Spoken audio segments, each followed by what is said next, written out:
فأخذتهم الصيحة مشرقين فجعلنا عاليها سافلها وأمطرنا عليهم حجارة من سجيل إن في ذلك لآيات للمتوسمين.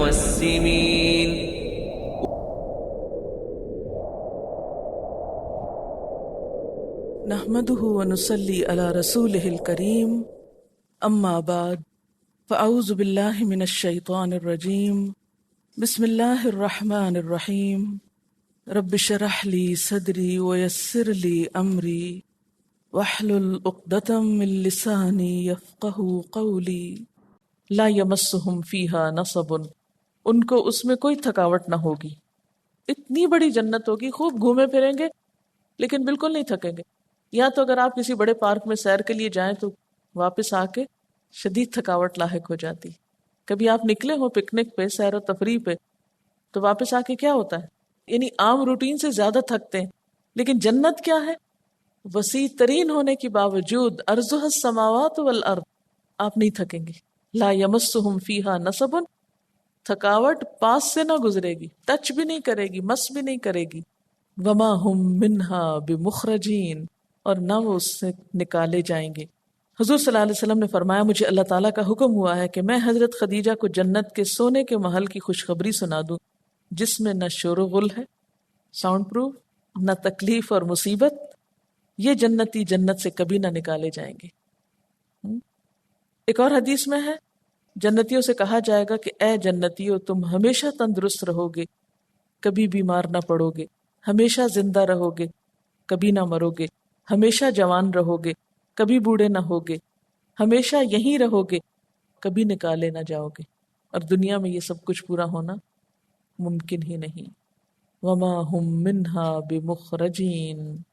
نبئ عبادی، بتا دیجئے میرے بندوں کو، انی انا الغفور الرحیم، کہ بے شک میں غفور الرحیم ہوں.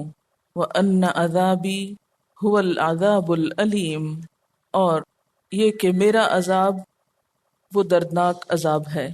ان آیات میں ہم دیکھ رہے ہیں کہ جہاں ایک طرف اللہ تعالیٰ کی صفت رحمت کا ذکر کیا گیا ہے، وہاں دوسری طرف اس کے عذاب کا بھی ذکر ہے.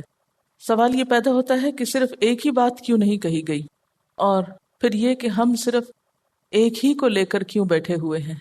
اگر صرف ایک ہی بات کہی جاتی تو پھر شاید کوئی بھی اپنا عمل درست نہ کرنا چاہتا اور اللہ کی مرضی کے مطابق چلنے کی بجائے اپنی خواہشات کے مطابق چلتا رہتا. جہاں اللہ تعالیٰ کی رحمت انسان کو مایوس ہونے سے بچاتی ہے، وہاں اس کے عذاب کا خوف بھی انسان کو محتاط کرتا ہے اور چوکنا رہنا سکھاتا ہے. یہ دونوں احساسات ہی ایمان کی علامت ہے. ایمان بھی خوف اور رجا کے درمیان ہے. اسی سے زندگی میں ایک اعتدال آتا ہے. اسی بنا پر ہمارا دین دین معتدل کہلاتا ہے کہ نہ تو انسان اللہ کی رحمت کی وجہ سے بالکل بے خوف ہو جائے اور نہ اس کے عذاب کی وجہ سے بالکل مایوس ہو جائے، بلکہ دونوں چیزیں مل کر انسان کو اچھے کاموں کا شوق بھی دلائیں اور برائی سے بچنے کی ہمت بھی بندھائیں. وَنَبِّئْهُمْ عَنْ ضَيْفِ ابراہیم، اور ان کو بتا دیجئے ابراہیم علیہ السلام کے مہمانوں کا قصہ، ان کے مہمانوں کی خبر. یہاں پر کن مہمانوں کا ذکر ہے؟ فرشتوں کا ذکر ہے. یہاں اب فرشتوں کے آنے کی بات بتائی جا رہی ہے کہ جب فرشتے آتے ہیں تو کیا ہوتا ہے، اور اس کے لیے بطور مثال حضرت ابراہیم علیہ السلام کا واقعہ بیان ہو رہا ہے. وَنَبِّئْهُمْ عَنْ ضَيْفِ ابراہیم، اور ان کو ابراہیم علیہ السلام کے مہمانوں کی بات بتائیے، یعنی فرشتوں کے آنے کی خبر سنائیے. اذ دخلوا علیہ، جب وہ اس پر داخل ہوئے، یعنی ان کے پاس آئے. فقالوا سلاما، تو انہوں نے کہا سلام ہو، یعنی آ کر پہلے سلام کیا. اور ان کا آنا ایسے ہی تھا جیسے کوئی انسان کسی سے ملاقات کے لیے آتا ہے، یعنی بالکل ایک نارمل طریقے سے. قال انا منکم وجلون، تو ابراہیم علیہ السلام کہنے لگے کہ ہمیں تم سے ڈر لگتا ہے. فرشتے پیغمبروں کے پاس بھی آتے ہیں اور فرشتے عام انسانوں کے پاس بھی آتے ہیں، جس کا ذکر قرآن پاک کی سورۃ حامی السجدہ میں آیا ہے. ان الذین قالوا ربنا اللہ ثم استقاموا تتنزل علیہم الملائکہ. عام اہل ایمان کے پاس بھی فرشتے آ سکتے ہیں، لیکن فرق یہ ہے کہ انبیاء علیہ السلام کے پاس جو فرشتے آتے ہیں تو وہ ان کو دیکھ بھی سکتے ہیں اور ان سے بات چیت بھی کر سکتے ہیں، اور وہ بڑی خبریں لے کر آتے ہیں، جبکہ عام مومنوں کے آس پاس فرشتوں کا وجود محسوس تو کیا جا سکتا ہے لیکن عموماً دیکھا نہیں جا سکتا، اس لیے کہ جس مجلس اور جس محفل میں فرشتے ہوتے ہیں اس میں انسان کی ایک خصوصی کیفیت ہوتی ہے، ایک سکون اور اطمینان اور پیس اس کے اوپر نازل ہو رہا ہوتا ہے، کیونکہ فرشتوں کی صحبت انسان کے دل میں ایک خاص قسم کی خوشی پیدا کرتی ہے، ایک امن کا احساس پیدا کرتی ہے۔ تو حضرت ابراہیم علیہ السلام کے پاس وہ آئے تو انہوں نے کہا ہمیں آپ سے ڈر لگ رہا ہے۔ ابھی تو میں نے کہا کہ فرشتوں کی آمد سے امن ہوتا ہے، تو وہ کیوں ڈر رہے تھے؟ اور وجلون کا لفظ جو ہے واو جیم لام سے ہے۔ وجل کہتے ہیں اپنی کوتاہی سے کسی سے ڈرنا اور بے چین ہونا، یعنی اپنی کسی کمی کی وجہ سے ڈرنا۔ ڈر کی کئی قسمیں ہوتی ہیں نا، خوف اور روع اور رہب اور وجل۔ ہوا یوں تھا کہ جب فرشتے آئے تو انسانی شکل میں تھے۔ حضرت ابراہیم علیہ السلام عالم الغیب نہ تھے، انہیں نہیں پتا چلا کہ یہ فرشتے ہیں۔ انہوں نے ان کو انسانی مہمان سمجھ کر کھانا پیش کیا، لیکن انہوں نے کھانا کھانے سے انکار کر دیا کیونکہ وہ فرشتے تھے، کھا نہیں سکتے تھے۔ تو ان کی روایات کے مطابق اگر کوئی مہمان کھانے سے انکار کرے تو اس کا مطلب ہے کہ وہ اچھے ارادے سے نہیں آیا۔ تو یہ تھوڑا گھبرائے کہ انہوں نے کھانے کا انکار کیوں کیا ہے۔ قالوا لا توجل، انہوں نے کہا ڈرو نہیں، تسلی دی۔ انا نبشرک بغلام علیم، بے شک ہم آپ کو خوشخبری دے رہے ہیں ایک علم والے لڑکے کی، ایک بیٹے کی جو علم والا ہوگا۔ اب یہاں پر صرف بیٹے کی خوشخبری نہیں، علم والے بیٹے کی خوشخبری ہے، اور والدین کے لیے اس سے بڑی خوشی کی بات اور کیا ہو سکتی ہے کہ ان کا بچہ پڑھ لکھ جائے یا علم والا ہو۔ اور پھر ایک پیغمبر کی خواہش، آپ سب جو علم کی قدر و قیمت جانتے ہیں وہ سب اپنی اولاد کے لیے بھی کیا تمنا کرتے ہیں کہ وہ بھی صاحب علم ہو۔ اور یہاں صاحب علم ہونے سے مراد کیا تھی دراصل ان کی، کہ وہ بھی پیغمبر ہوگا۔ اشارہ ہے حضرت اسحاق علیہ السلام کی طرف۔ اور پھر اس سے خوشخبری کی قیمت اور بڑھ جاتی ہے، یعنی بیٹے کی آمد بھی خوشخبری ہے لیکن ساتھ علم کی بات تو اس خوشخبری میں اور اضافہ ہو جاتا ہے۔ لا توجل انا نبشرک بغلام علیم، ڈرو مت، ہم تمہیں ایک بہت سمجھدار پڑھے لکھے لڑکے کی خوشخبری دیتے ہیں۔ قال، ابراہیم علیہ السلام کہنے لگے ابشرتمونی، کیا تم مجھے خوشخبری دیتے ہو؟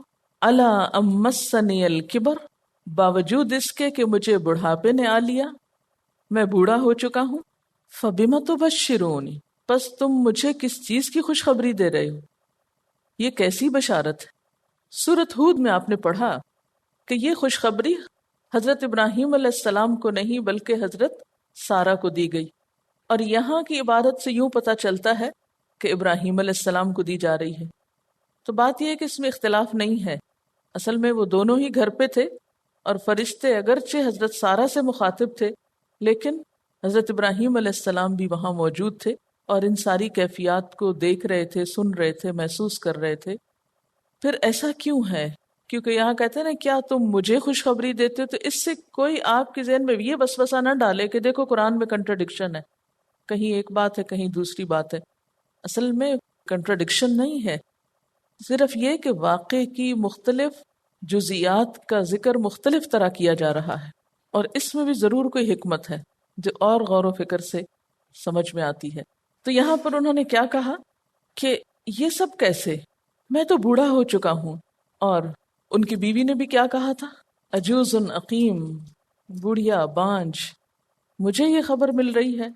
قالو، انہوں نے کہا بشرناک بالحق، ہم آپ کو حق کے ساتھ خوشخبری دے رہے ہیں، بالکل سچی خوشخبری دے رہے ہیں۔ فلا تکم من القانتین، پس تو مایوس ہونے والوں میں سے نہ ہو، اللہ ہر بات پہ قادر ہے، کوئی چیز اس کے لیے ناممکن نہیں۔ اور ایمان والوں کو تو کسی حال میں بھی مایوس نہیں ہونا چاہیے۔ قال، ابراہیم علیہ السلام نے کہا، وَمَن يَقْنَطُ مِن رَحْمَةِ رَبِّهِ إِلَّا الضَّالُّونَ، اور کون مایوس ہو سکتا ہے اپنے رب کی رحمت سے سوائے گمراہ لوگوں کے، بھٹکے ہوں کے۔ اس سے بڑی اہم بات پتہ چل رہی ہے کہ مایوسی مومن کی شان نہیں، مومن مایوس نہیں ہوا کرتا۔ مایوس ہونا بھٹکنے کی علامت ہے، اپنے مقصد سے غافل ہونے کی علامت ہے۔ بامقصد لوگ مشکل سے مشکل حالات میں، سخت سے سخت تکلیفوں میں بھی مایوس نہیں ہوتے، ان کی امید کا چراغ کبھی نہیں بجھتا، کیونکہ ان کا توکل اور ایمان اور یقین اور اعتماد اس رب پر ہوتا ہے جو ہر کام پر، ہر چیز پر قادر ہے۔ اور امید کی خوشی ایک ایسی خوشی ہے کہ جس سے انسان ہمیشہ آگے بڑھتا رہتا ہے۔ جس انسان کی زندگی سے یہ نکل جائے پھر اس کے لیے زندگی کی کوئی حیثیت یا حقیقت باقی نہیں رہتی۔ لیکن مایوسی سے، نا امیدی سے، ڈپریشن سے کب نکلا جا سکتا ہے؟ جب آپ ایک بامقصد زندگی گزار سکتے ہوں۔ یہ نصیب نہیں ہوتا مگر ایسے لوگوں کو کہ جن کی زندگی میں کوئی ایم ہو، اور پھر صرف خیالی ایم نہ ہو بلکہ وہ اس کے لیے کوشش بھی کر رہے ہوں، اور وہ ایک پازیٹیو ایکٹیویٹی ہو۔ قال، کہا، فما خطبکم ایھا المرسلون، تو کیا معاملہ ہے تمہارا اے بھیجے ہوئو، یعنی اے فرشتو، آپ حضرات جو تشریف لائے ہو، تو تمہارا مقصد کیا ہے؟ اصل میں ان کی گفتگو سے حضرت ابراہیم علیہ السلام نے اندازہ کر لیا تھا کہ یہ صرف اولاد کی بشارت دینے نہیں آئے، کیونکہ ایک گروپ ہے پورا۔ اولاد کی بشارت تو ایک فرشتہ بھی آ کے دے سکتا تھا۔ یہ حالات کے تیور کچھ یوں بتاتے ہیں اور ان کی آمد کا طریقہ کچھ یوں بتاتے ہیں کہ معاملہ کچھ اور بھی ہے۔ اس سے آپ دیکھیں پیغمبرانہ بصیرت کو، حکمت، ان کہیں بھی سمجھنا۔ جو شخص ان کہیں نہیں سمجھ سکتا پھر وہ کوئی اہم کام بھی نہیں کر سکتا۔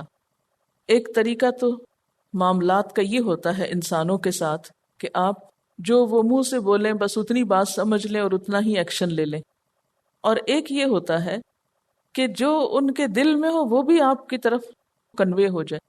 اس کے لیے غیب کا علم جاننے کی ضرورت نہیں ہے، کیونکہ حضرت ابراہیم علیہ السلام غیب نہیں جانتے تھے۔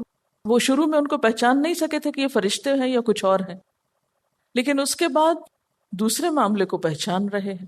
تو اس سے پتہ چلتا ہے کہ مومن صاحب بصیرت ہوتا ہے، دور بین ہوتا ہے، گہری نگاہ رکھتا ہے، وہ انڈر لائن پڑھ سکتا ہے، اور خاص طور پر تعلیم اور تربیت کے لیے اس چیز کا ہونا بہت ضروری۔ اور یہ اسی وقت ہوتا ہے جب آپ کو کسی میں گہرا انٹرسٹ ہوتا ہے، تب آپ اس کے دل کی باتیں بھی سمجھنے لگتے ہیں، اور آپ کی اس کی سوچوں کو بھی انالائز کر سکتے ہیں، اور آپ اس کے ساتھ ساتھ ایک ذہنی اور روحانی سفر کرتے ہیں۔ اس میں آپ دیکھیے کہ ایک استاد جس کو اپنے شاگردوں سے گہرا انٹرسٹ ہوتا ہے وہ اس کیفیت اور اس تجربے سے گزرتا ہے۔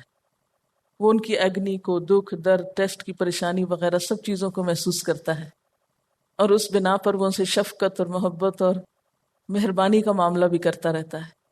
وہ دو اور دو چار مشینوں والا معاملہ نہیں کرتا۔ تو کسی بھی مبلغ کے لیے اور معلم کے لیے یہ انتہائی ضروری، اور اس کا طریقہ کیا ہے کہ جینوئن انٹرسٹ لیں لوگوں میں۔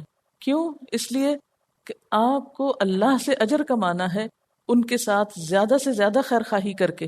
بہت دفعہ جب میں خود قرآن پڑھتی ہوں تو یوں لگتا ہے جیسے ہمارا کوئی پول کھل رہا ہو، کیونکہ اللہ کا کلام ہے، اور اللہ سے بڑھ کر کوئی نہیں جانتا کسی انسان کو۔ وہ انسان کی ساری نفسیات سے واقف، اس کی کمزوریوں سے واقف ہے، اس کی ساری کمی بیشی سے۔ بہرحال حالات کو دیکھ کر وہ سمجھ گئے، ورنہ تو یہ نا کہ پہلے تو ان کو یہ بھی نہیں پتا تھا یہ کیوں آئے ہیں۔ انہوں نے ایک بات کی تو یہ اس سے ایک اور کا اندازہ لگانے لگے اور پوچھنے لگے آپ کیوں آئے ہیں۔ اور خطب کا لفظ یہاں استعمال ہوا ہے، خطب۔ خطب کہتے ہیں اہم معاملے کو، امر عظیم کو۔ یعنی حضرت ابراہیم علیہ السلام اپنے معاملے میں تو مطمئن ہو گئے، لیکن اس اصل بات کی تہہ تک پہنچنا چاہتے تھے جس کی وجہ سے وہ کھٹکے تھے۔ تو اس کے لیے انہوں نے کہا ما خطبکم، کیا معاملہ ہے۔ اچھا، اسی طرح یہ جو لفظ خطبہ ہے تو یہ جمعے کے دن ہوتا ہے، یا شادی کے موقع پر ہوتا ہے، روٹ یہی ہے، خطب اور خطب اور خطب۔ منگنی کے لیے کیا لفظ استعمال ہوتا ہے؟ خطبہ، پروپوزل، وہ بھی اہم معاملہ ہوتا ہے۔ تو اس کے روٹ میں یا طے میں کیا ہے؟ اہم چیز، یعنی اہم یا امپورٹنٹ چیز کی طرف متوجہ کر رہا ہے یہ لفظ ہم کو۔ نبی صلی اللہ علیہ وسلم ایک تو تعلیم دیتے تھے اور ایک خطبہ دیتے تھے۔ تعلیم کا انداز اور تھا، خطبے کا انداز اور تھا، اور بعض صورتوں کا انداز بالکل خطبے والا انداز ہوتا ہے، بعض آیات بہت خطبے کے انداز میں ہوتی ہیں۔ بہرحال، فما خطبکم ایھا المرسلون، کیا معاملہ ہے تمہارا اے بھیجے ہوئے؟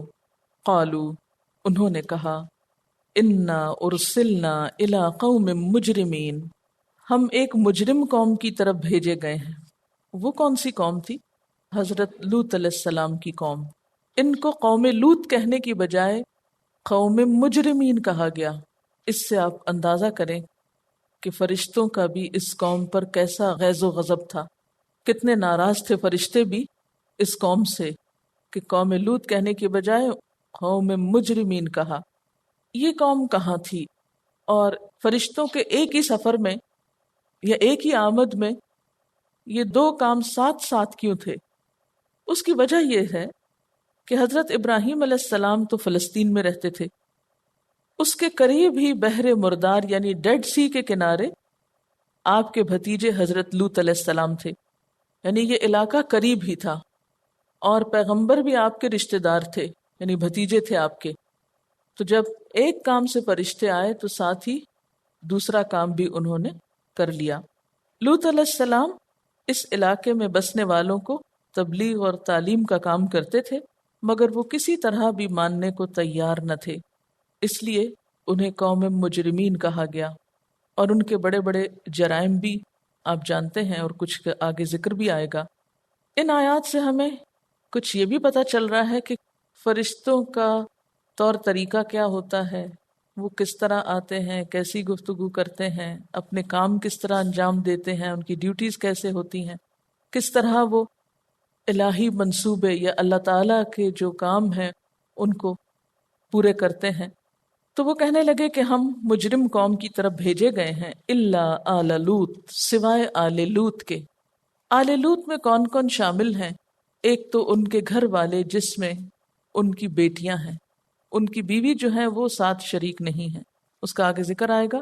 اور آل کے لفظ سے یہ بھی پتہ چلتا ہے کہ شاید ان کے گھرانے کے علاوہ کوئی اور بھی فالوورز تھے، لیکن یہ اندازہ ہی کیا جا سکتا ہے کیونکہ لفظ آل جو ہے وہ صرف اپنی نسل کے لیے استعمال نہیں ہوتا، بلکہ فالوورز اور متبعین کے لیے بھی ہوتا ہے۔ جیسے آل فرعون میں صرف فرعون کے رشتہ دار نہیں بلکہ فالوورز بھی ہیں، متبعین بھی ہیں۔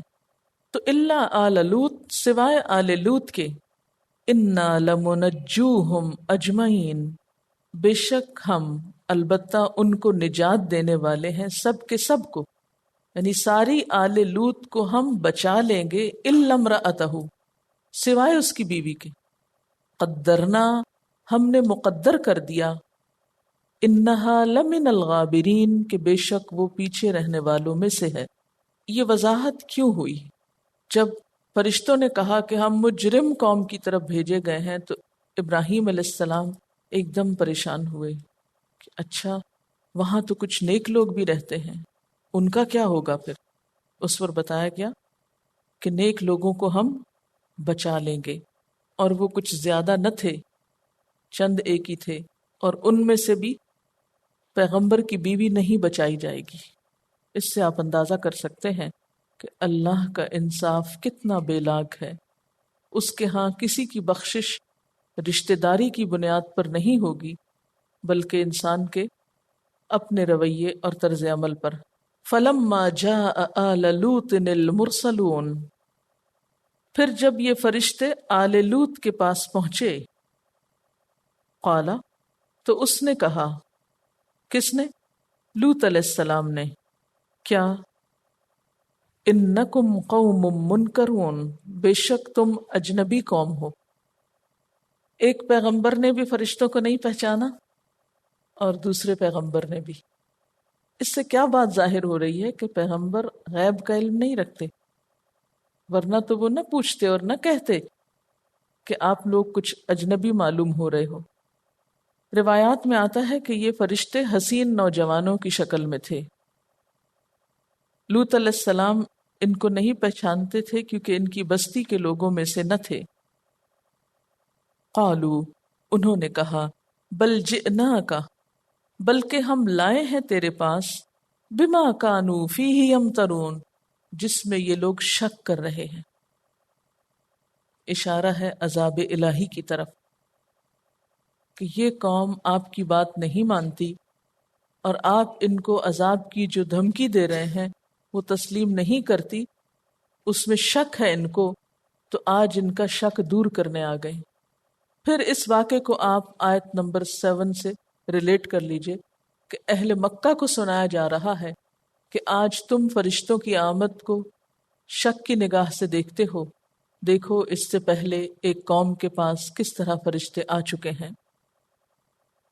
وَأَتَيْنَاكَ بِالْحَقِّ، اور ہم آپ کے پاس حق لائے ہیں یا حق کے ساتھ آئے ہیں۔ وَإِنَّا لَصَادِقُونَ، اور بے شک ہم البتہ سچے ہیں۔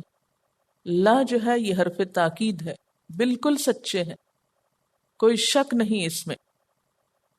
کس بات میں سچے ہیں؟ عذاب کے لانے میں سچے ہیں، یا جو بات ہم کہہ رہے ہیں اس میں سچے ہیں۔ کیا کہ یہ قوم عذاب میں شک کر رہی ہے تو ہم ان کا شک اب دور کر دیں گے۔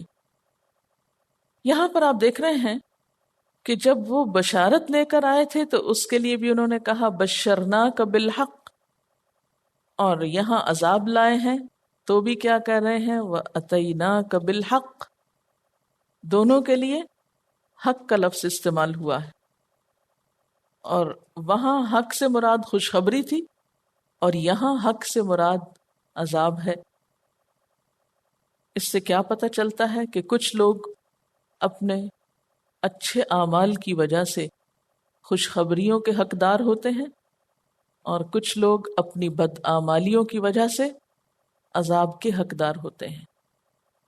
کیونکہ پیچھے آپ دیکھیے کہ اس قصے کے شروع ہونے سے پہلے اللہ تعالیٰ نے ایک بات فرمائی تھی، نبئ عبادی انی انا الغفور الرحیم وان عذابی هو العذاب العلیم، میرے بندوں کو بتا دو میں غفور الرحیم بھی ہوں اور ساتھ ہی میرا عذاب بھی بڑا سخت۔ اب اس کو مثال سے واضح کر دیا کہ کس کے حق میں غفور الرحیم ہوں، کس کے لیے میری بشارتیں ہیں اور کس کے حق میں عذاب علیم ہے۔ عملی طور پر تاریخی دلیل اور مثال سے بات بالکل واضح کر دی۔ اور یاد رکھیے کہ یہ صرف اہل مکہ ہی کے لیے نہیں ہے مثال، یہ ہم سب کے لیے بھی ہے کہ ہم اپنے اعمال پر غور کریں کہ جو کچھ ہم کر رہے ہیں اس بنا پر ہم کس چیز کے مستحق ہیں۔ دونوں چیزیں ہیں اللہ کے پاس، آپ کیا ڈیزرو کرتے ہیں یہ آپ کے اپنے اوپر ہے کہ اپنے آپ کو کس چیز کا مستحق قرار دیتے ہیں۔ فَأَسْرِ بِأَهْلِكَ بِقِطْعٍ مِّنَ اللَّيْلِ، اپنے گھر والوں کو رات کے ایک حصے میں لے چلو۔ یہ کون سا حصہ تھا؟ رات کا پچھلا حصہ جو سحر سے قریب تھا۔ وَاتَّبِعْ أَدْبَارَهُمْ، اور جاؤ ان کے پیچھے پیچھے، خود ان کے پیچھے پیچھے چلو۔ کیوں؟ اس کی بھی ایک حکمت ہے۔ پیغمبر اپنی قوم کے لیے ایک راعی کی حیثیت بھی رکھتا ہے۔ ایک راعی جب اپنے گلے کو لے کر چلتا ہے تو خود کہاں ہوتا ہے؟ پیچھے۔ کیوں؟ تاکہ کوئی بھی بکری پیچھے نہ رہ جائے یا رستہ نہ بھول جائے، تو پیچھے سے زیادہ بہتر طور پر واچ کیا جا سکتا ہے۔ وَلَا يَلْتَفِتْ، اور نہ پلٹ کے دیکھے، نہ التفات کرے، نہ توجہ کرے، منکم احد، تم میں سے کوئی ایک بھی۔ اب دیکھیے کہ جس بستی میں انسان رہتا ہے، جس ملک میں، جس قوم میں، جس شہر میں، جس علاقے میں، وہاں سے انسان کی محبت کا ہونا ایک بالکل طبیعی اور فطری بات ہے۔ آپ جس شہر میں پیدا ہوئے، جہاں آپ کا بچپن گزرا، جہاں آپ پلے بڑھے، اس سے آپ کی ایک محبت ڈیولپ ہو جاتی. جس ملک میں رہے اس کے ساتھ، یہ قدرتی بات ہے اور ان چیزوں کو ختم نہیں کیا جا سکتا. فطری محبت ہوتی ہے انسان کو جگہوں سے. اب آپ دیکھیں کہ اس قوم کو بھی ظاہر ہے کہ اپنے علاقے سے، اپنی جگہ سے ایک فطری محبت تھی. آپ نے اپنے ساتھ بھی تجربہ کیا ہوگا کہ اگر آپ اپنی کوئی محبوب جگہ چھوڑ کر جا رہے ہوں تو سفر کے آغاز میں آپ کہاں دیکھ رہے ہوتے ہیں؟ آگے یا پیچھے؟ پیچھے پلٹ پلٹ کر. میں سب سے زیادہ جس جگہ کو پیچھے مڑ کے دیکھتی ہوں وہ مدینہ ہوتا ہے، کیونکہ مسجد نبوی کے مینار جو ہیں وہ بہت دور تک نظر آتے ہیں. ادھر گھومتی گاڑی پھر پیچھے، ادھر گھومتی اس اینگل، پتہ نہیں اور کیا باتیں ہو رہی ہوتی لیکن میں پیچھے ہی پیچھے. تو پھر آخری جو سین ہوتا ہے اس کو میں اپنی نگاہوں میں محفوظ کر لیتی ہوں، جیسے کہ کیمرہ تصویر نہیں محفوظ کر لیتا، اور پھر دنوں تک اس تصویر کو اپنے ذہن میں دہراتی رہتی ہوں. اسی طرح کعبہ کے لیے بھی چل آگے رہے ہوتے ہیں، ہر تھوڑی دیر میں پھر پیچھے دیکھتے ہیں، پھر پیچھے دیکھتے ہیں. تو یہ محبت کی وجہ سے ہوتا ہے نا. تو کسی بھی شہر میں آپ رہے ہوں، کسی بھی بستی میں رہے ہوں، تو نکلتے وقت آپ لازماً پیچھے دیکھتے ہیں. پھر جن لوگوں میں آپ کا بچپن گزرا یا آپ کے دوست احباب رشتہ دار، ان کو بھی آپ یاد کرتے ہیں. مثلاً اگر آپ ایئرپورٹ میں اندر جا رہے ہوں تو رشتہ دار پیچھے کھڑے ہوں تو آپ چیک ان کرانے کے بعد آگے پیچھے پھر دیکھتے رہتے ہیں. پھر جو بالکل نظروں سے اوجھل ہونے لگتے پھر ایک دفعہ ویو کرتے ہیں، پھر آگے جاتے ہیں. تو یہ بالکل نیچرل چیزیں ہیں. اب یہاں اس چیز کا بھی امتحان ہے. نکل جاؤ اور پیچھے نہیں دیکھ سکتے، مجرم قوم کو دیکھ بھی نہیں سکتے، کیونکہ ایمان والے ابھی نکلے ہی تھے اور تھوڑی دور ہی تھے کہ اتنے میں پیچھے عذاب آنا شروع ہو گیا. اب آپ خود سوچیں کہ مثلاً آپ اپنے گھر سے نکلے اور پیچھے سے کوئی خدا نہ خواستہ شور ہو یا دھماکہ ہو تو آپ پیچھے نہیں مڑیں گے؟ دیکھیں گے نا. اور اگر آپ کو کہا جائے پیچھے نہیں دیکھنا، اگر دیکھا تو تم بھی وہیں رہ جاؤ گے. کتنا سخت وقت ہو سکتا ہے، اس کو ذرا امیجن کریں، محسوس کریں. اب یہ نکلے ہیں اور پیچھے دھماکے شروع ہو گئے ہیں اور کہا جا رہا ہے پیچھے نہیں دیکھنا، آگے چلے چلو. اور لوط علیہ السلام کو کہا کہ ان کو آگے کرو اور آپ ان کے پیچھے رہیں اور ان کو آگے ہی آگے لے چلیں. اب آپ دیکھیں کوئی یہ نہیں کہہ رہا کیوں نہ دیکھیں کہ آخر کیا ہے، کیا نقصان ہے، ہم ذرا ایک دفعہ اور دیکھنا چاہتے ہیں. نہیں، بس اللہ کا حکم آگے نہیں دیکھ سکتے. حالانکہ حضور صلی اللہ علیہ وسلم جب مکہ سے ہجرت کر کے نکلے تھے تو آپ جاتے ہوئے پلٹ پلٹ کے پیچھے دیکھ رہے تھے، آپ کو نہیں منع کیا گیا اس وقت. اور آپ نے کیا فرمایا تھا؟ اے مکہ، تو اللہ کی زمین میں مجھے سب سے زیادہ پیاری جگہ ہے، اگر تیرے رہنے والے مجھے یہاں سے نہ نکالتے تو میں کبھی نہ نکلتا. آپ کو نہیں منع کیا گیا کہ پیچھے پلٹ کے نہ دیکھیں، لیکن ان ایمان والوں کو منع کیا گیا پیچھے نہیں دیکھنا. اب اس میں بھی ایک حکمت تھی نا، امتحان تھا، یہ ایک ٹیسٹ تھا کہ کتنی اطاعت ہے، ایک ڈسپلن تھا. اور یہ ہر قوم کا، ہر علاقے کا، ہر جگہ کا مختلف ہو سکتا ہے. اب ہوا کیا کہ وہ جا رہے ہیں.